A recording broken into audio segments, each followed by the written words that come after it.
Mr. Two Lumps at Hammer and Hatchet Engineer, and I made a bracket.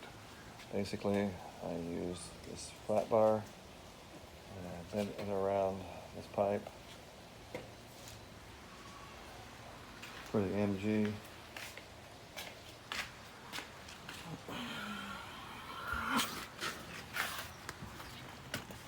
And I made myself an exhaust bracket, and I saved myself $15 plus shipping.